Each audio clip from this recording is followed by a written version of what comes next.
मेरी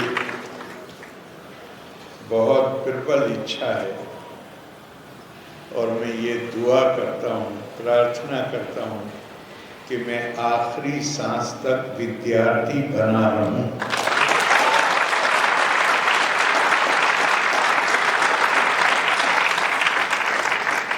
और ये कहने में भी मुझे संकोच नहीं है कि उम्र काफ़ी है, सारे बाल सफ़ेद हैं, लेकिन आपके बीच आकर एक नई ऊर्जा और नई स्फूर्ति पैदा हो जाती है।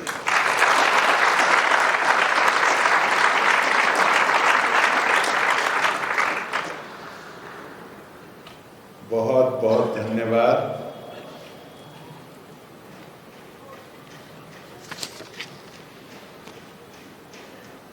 नीरज जी, आपने यहाँ बुलाया और इतने सारे हमारे युवा लोगों से मिलने का मौका दिया और यहाँ बहुत प्रबुद्ध लोग भी बैठे हुए हैं। बहुत बहुत धन्यवाद आपका।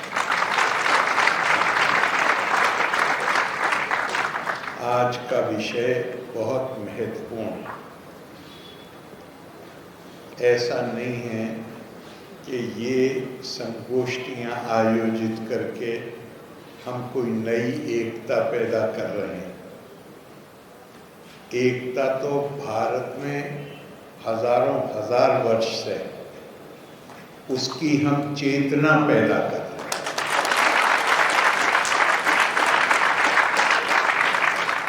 और ये एकता निश्चित तौर पर राजनीतिक तौर पे अगर देखिए तो ये देश तो टुकड़े टुकड़े में बटा हुआ था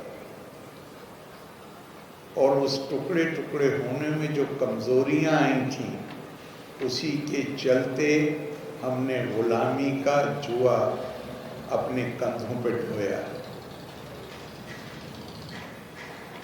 सत्ता थी लेकिन वो टुकड़े टुकड़े में थी। तो देश आज़ाद हुआ है तो 1/3 देश जो था, जिसे जो प्रिंसली स्टेट्स थी, तो 570 के करीब राज्य थे। कौन तरीका था उनमें समन्वय पैदा करने का? मैंने पिछले साल सरदार पटेल मेमोरियल लेक्चर के लिए मुझे आमंत्रित किया गया दिल्ली में इंडिया इंटरनेशनल सेंटर। चूँकि उसका ये वो प्रासंगिक है इसलिए मैं दोहरा रहा हूँ। मैंने उस वक्त कहा था कि 8वीं 9वीं हम निश्चित तौर पर नहीं जानते कि शंकराचार्य का जन्म का वर्ष क्या था, लेकिन ये मानते हैं कि 1000 साल पहले जब भारत राजनीतिक तौर पर टुकड़े टुकड़े में बटा हुआ था, उस वक्त शंकराचार्य पहले व्यक्ति थे जिन्होंने पूरे देश में आध्यात्मिक और सांस्कृतिक एकता की चेतना पैदा की थी। और उनसे बहुत पहले और भी बहुत से महर्षि हैं, लेकिन अगस्त मुनि ने उसी काम को और बहुत पहले किया था। और यही शायद कारण है कि शंकराचार्य ने अपनी बहुत ही सुप्रसिद्ध रचना निर्वाण अष्टकम में उनका एक श्लोक है जो राक्षसा क्षोभिता सीतया शोभिते दंडकारण्य भूपुण्यता कारण लक्ष्मणे नान्विते वानरा सेविते अगस्ते संपूजिते राघवा पातु मां।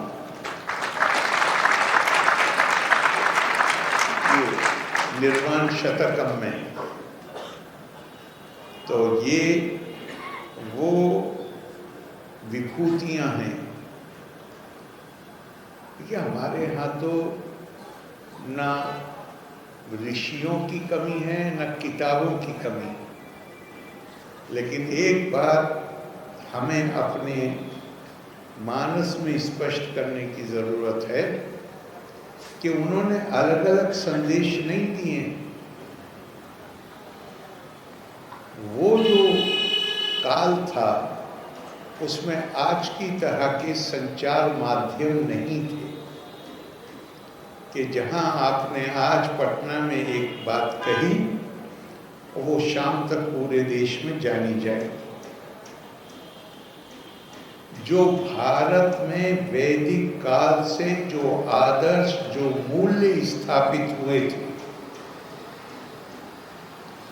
जिनसे भारत के लोग प्रेरणा लेते थे, हमारे महर्षियों का, मुनियों का कारनामा ये है कि उन्होंने उन्हीं आदर्शों और मूल्यों के वो संवाहक बने और पूरे देश में, जब ना ट्रेन, ये संचार माध्यम तो थे ही नहीं, यात्रा के भी साधन नहीं, उस वक्त उन्होंने पूरे देश को उस एकता के सूत्र में बांधा। और वो एकता के सूत्र का आधार क्या है? कोई भी समाज हो, कोई देश हो, कोई संस्कृति, कोई सभ्यता, मानव अकेले जिंदा नहीं रह सकता। वो सामाजिक प्राणी है, उसको समाज चाहिए। समाज को इकट्ठा रखने के लिए, स्थिरता के लिए समाज की एकता चाहिए। एकता से जो शक्ति पैदा होती है उससे संस्कृतियों और सभ्यताओं का निर्माण होता है। अब उस एकता के लिए कोई आधार चाहिए। दुनिया में संस्कृतियां हैं, हम कोई अकेले नहीं। दुनिया में कहा आधार जो बनाया, हम एक भाषा बोलते हैं, हमें इकट्ठा होना चाहिए। हमारी आस्था की अभिव्यक्ति का तरीका एक है, हमें इकट्ठा होना चाहिए। हमारी त्वचा का रंग एक है, हमें इकट्ठा होना चाहिए। इकट्ठे हुए, उससे ताकत बढ़ी, और त्वचा के रंग और भाषा के आधार पर एकता पैदा हुई। उन्होंने दुनिया पर कब्जा किया क्योंकि ताकत आई उनके पास। तो कोई भी आधार चाहिए एकता की। भारत के चिंतकों ने कहा ऐसा आधार मत चुनो जिसमें कुछ लोग अंदर आ जाएं और बहुत से लोग बाहर रह जाएं। सबकी त्वचा का रंग एक नहीं है, सब लोग एक भाषा नहीं बोलते, सबकी आस्था की, हमारे तो कहा भारतेषु स्त्रिया पुरुषो नाना वर्ण प्रकृति नाना देव अर्चने युक्ता नाना कर्माणि कुर्वते। हमारे यहाँ हर रंग का इंसान आपको मिलेगा इस देश में। कितनी बोलियां हैं आप गिनती करेंगे? 26 तो हमारी जो शेड्यूल है संविधान का उसमें है भाषा, जो बड़ी भाषा है। लेकिन भाषा कोई ना बड़ी होती है ना छोटी होती है। मैं मानता हूं अगर एक छोटा सा समूह भी भारतीयों का कोई बोली बोलता है, वो भी हमारी राष्ट्रीय भाषा है। हमारी जो संस्कृति है वो समावेशी संस्कृति है। हम दूसरे की भाषा को ये नहीं कहेंगे कि ये हमारी भाषा नहीं। सर्वज्ञम तदहम वन्दे परं ज्योतिष तपोहम प्रवृत्त्यान मुखाद देवी सर्व भाषा सरस्वती। ये आपके लिए खास तौर से बहुत इम्पोर्टेंट है, इसे कि आप छात्र हैं, विद्यार्थी हैं। तो हमारे यहाँ कहा गया है कि जितनी भाषाएं बोली जाती हैं, बोलियां बोली जाती हैं, इस पर को हमें कैसे देखना है? ये सब माँ सरस्वती की बोलियां हैं। ये उदारता, कोई भाषा दूसरे की नहीं है, सब भाषाएं हमारी।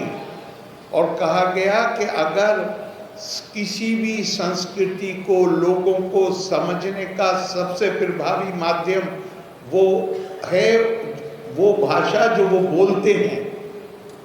हमारी ये जिम्मेदारी है कि हम अपने अंदर ये सामर्थ्य पैदा करें कि हम हर संस्कृति की समझ को हासिल कर सकें। और उसके लिए हमें उसकी बोली को, ये हमारे यहाँ तो हजारों साल पहले कहा गया है, लेकिन जो आधुनिक विज्ञान है वो हमें बताता है,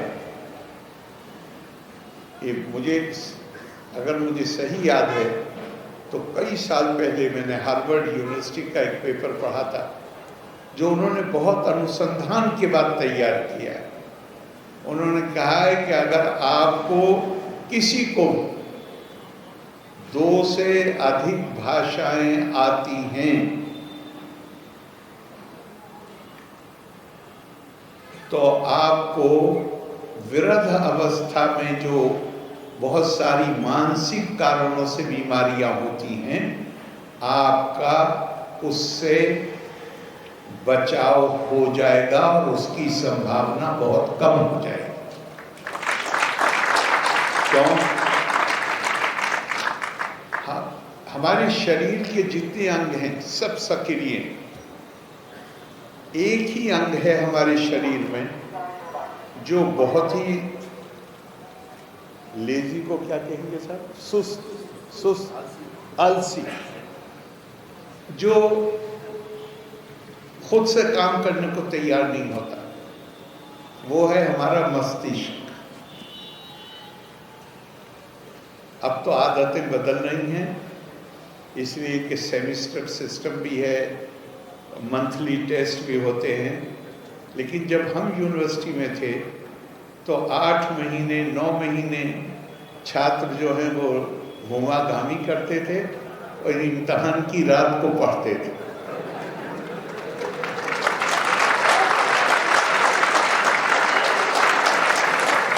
तो मैंने अपने एक मित्र से कहा कि भाई तुम तो लग रहा है बिल्कुल सारी रात सोए नहीं हो, पहले ही कुछ पढ़ाई कर लेते। तो उसने मुझसे कहा, इतनी सच्ची बात कही, उसने कहा अरे भाई खूब पढ़े लेकिन पहले समझ में नहीं आया, लेकिन इम्तहान की रात को समझ में आता चला गया।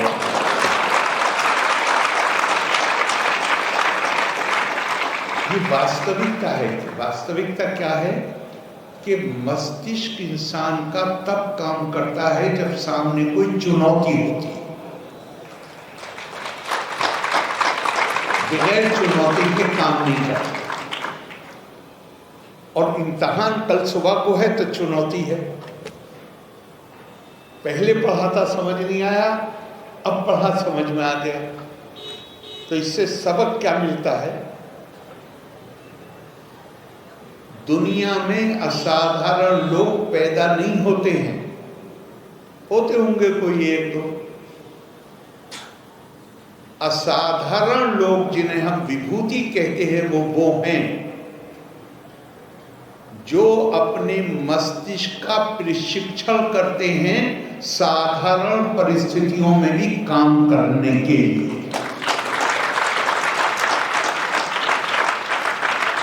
असाधारण परिस्थितियों में तो हर किसी का दिमाग काम करता है।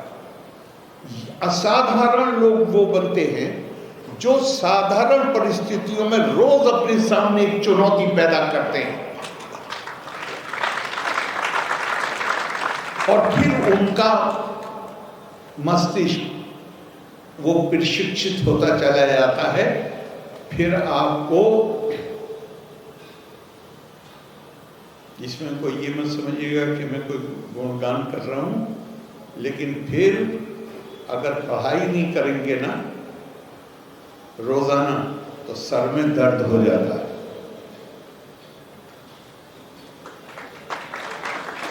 मैंने आपसे इसलिए शेयर किया कि आप छात्र हैं और ध्यान रखिए विद्यार्थी नु कुतो सुख और सुखार्थी नु कुतो विद्या।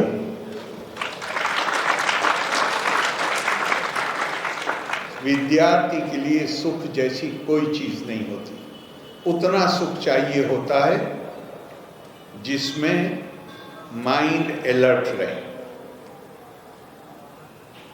और हमारी परंपरा है तपा स्वाध्याय निरितम। एवं भारत की संस्कृति ज्ञान की संस्कृति है।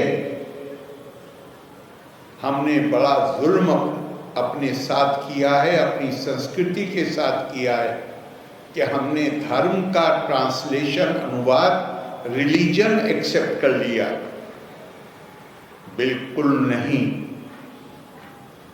भारतीय परंपरा में 19 अर्थ हैं धर्म शब्द के। पूजा पाठ तो उसमें बहुत ही नीचे दर्जे पे है। धर्म का असल मतलब है धारण, उससे उत्पत्ति हुई है, जो सबको समावेश कर सके, सबको एक जगह ला सके, सबके अंदर समन्वय पैदा कर सके, वो चीज धर्म है। और उसमें भी सबसे ज्यादा जोर के धर्मस्य विधये नेको ये वे प्रोक्ता महर्षि भी स्वम स्वम विज्ञानम आश्रिते दमस्तेषां परायणा। हमारे ये समस्या ये मामूली समस्या नहीं रही। धर्मराज युधिष्ठिर कहते हैं भीष्म पितामह से शांति पर्व में कि इस ऋषि ने ये कहा है, इस ऋषि ने ये कहा है, इसने ऐसे परिभाषित किया है, धर्म को किसकी व्याख्या मानूं? जी क्या बात, तो व्याख्याकारों की भी कमी नहीं है, किताबों की भी कमी नहीं है। तो जो हमारी सबसे ज्यादा किताबें जिन्होंने संकलन किया है भारतीय प्रज्ञा का, ज्ञान का, उन्होंने 2 लाइन में बता दिया कि ये जीवन ये सिर्फ इसके लिए नहीं है कि हमने हमारा भाषण रुचिकर हो गया और आपको अच्छा लगा। ये जीवन के आदर्श हैं। व्यास ने कहा, मैं बता, भीष्म पितामह ने कहा उसे छोड़ दीजिए। जिन्होंने सब संकलन किया व्यास, उन्होंने कह दिया सर्वशास्त्र पुराणेषु व्यासस्य वचनम ध्रुवम परोपकारस्तु पुण्याय पापाय परपीड़नम। सारे धर्म का मतलब है किसी और का भला करिए वो पुण्य है, किसी को नुकसान पहुंचाइए वो पाप। और धर्मस्य विधये नेको में जो मैंने पहले पढ़ा वो आपके लिए बहुत इंपॉर्टेंट है। उन्होंने कहा कि बहुत व्याख्याएं, बहुत से धर्म बताए गए हैं वगैरह वगैरह। हर किसी ने अपने ज्ञान के आधार पर स्वम स्वम विज्ञानम आश्रिते, लेकिन सब धर्मों में अगर कोई श्रेष्ठ है, और आपके लिए खास तौर से दमस्तेषां परायणा, ये जो जिस काल से आप गुजर रहे हैं ये आपका ब्रह्मचर्या काल है। ब्रह्मचर्या सिर्फ सेलिबेसी को नहीं कहते हैं।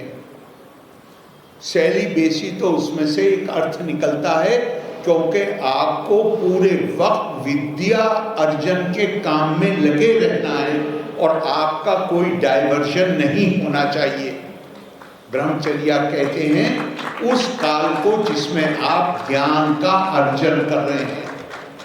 तो उसमें सबसे इंपॉर्टेंट चीज क्या है, सबसे महत्वपूर्ण क्या है? दमस्तेषां परायण। सबसे जो श्रेष्ठ धर्म है वो दम है। दम का मतलब है अपने ऊपर काबू रखना, नियंत्रण रखना, इंद्रियों का संग्रह रखना। पूरी यहाँ से आप इस बिल्डिंग से निकलते होंगे क्लास अटेंड करके, 50 चीजें आप सामने देखते होंगे जो आपका ध्यान आकर्षित करती। आपका ध्यान आकर्षित नहीं करती, भटकाती हैं आपके ध्यान को।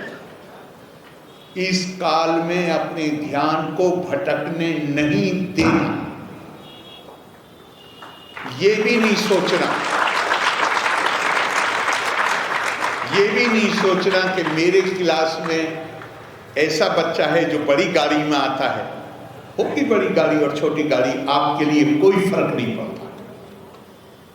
आपका काम सिर्फ एक है और वो है विद्या अर्जन। और भारत की संस्कृति ज्ञान की संस्कृति है। Doctor B.N. Seal Swami Vivekananda के सहपाठी थे, मैसूर यूनिवर्सिटी के वाइस चांसलर थे। उन्होंने अपनी किताब में एक बहुत सुंदर फ्रेज, एक वाक्यांश, बात को उसका हिंदी अनुवाद भी किया गया। उन्होंने कहा, India is ever ageing but never old. Bharat पुरातन है लेकिन भारत वृद्ध नहीं है। और उपमा दी है जैसे आत्मा, हमारा ये शरीर नश्वर, लेकिन इसके अंदर जो आत्मा है वो अमर है, अजर। तो उनका भारत आत्मा की न जायते मिर्यते व कदाचिन्नायं भूत्वा भविता वा न भूया अजो नित्या शाश्वतोयम पुराणो न हन्यते हन्यमाने शरीर। जैसे आत्मा न पैदा, उन्होंने आत्मा से उपमा दी। उन्होंने कहा भारत वो है और वो आत्मा से भारत की संस्कृति परिभाषित होती है। इसलिए भारत की संस्कृति में, दुनिया में बहुत संस्कृतियां हमसे भी पुरानी, लेकिन आज वो केवल विशेषज्ञों के अध्ययन का विषय है। भारत की संस्कृति जो आदर्श, जो मूल्य आज से हजारों साल पहले भारतीयों को प्रेरणा देते थे, वो आज भी हमारे ऊपर उतना ही गहरा असर छोड़ते हैं। तो ये जो भारत की पुरातन होने के साथ जो नूतनता है, ये कैसे बनती है? ये आपके माध्यम से बनती है, नई नस्लों के माध्यम से बनती है। अगर आप उस ज्ञान को में जो भारत की परंपरा है उसके अनुसार लगेंगे तो आप उस नूतनता को, पटना के पास में गंगा नदी बहती है, दुनिया की नदियों में गंगा में ये खूबी है कि वो दुनिया की नदियों में 100 किलोमीटर 150 किलोमीटर में वो उसका पानी अपनी गंदगी को साफ कर पाता है। गंगा की यह खूबी है, मुझे अगर सही याद है, क्योंकि मैं पैदा भी गंगा के किनारे के गांव में हुआ हूँ, बुलंदशहर में। पार्लियामेंट में भी कानपुर सिटी रिप्रेजेंट किया है और गंगा का मामला कई दफ़ा पार्लियामेंट में उठाया। उस ज़माने में मैं काफ़ी पढ़ाई करता था उसके बारे में। तो गंगा के पानी का, अगर मुझे सही याद है, तो शायद 16 या 17 मील का है कि इतने में गंगा का पानी अपने आप को रिसाइकिल कर लेता है। वही रिसाइकिलिंग भारतीय संस्कृति की आपके माध्यम से होती है, नौजवानों के माध्यम से। और कोई तरीका नहीं होता है संस्कृति बचाने का। संस्कृति बचाने का तरीका यही है कि वो मूल्य और आदर्श आपके माध्यम से वो जिंदा रहे। मैं आपको अपनी शुभकामनाएं देता हूँ, एक बार फिर धन्यवाद देता हूँ यहाँ पे आमंत्रित किए जाने के लिए, और आपसे कहता हूँ मुझे बहुत बहुत बहुत प्रसन्नता हुई है आपके यहाँ आके, और फिर कोई मौका होगा तो आपसे भेंट होगी। लोका समस्ता सुखिनो भवन्तु। धन्यवाद।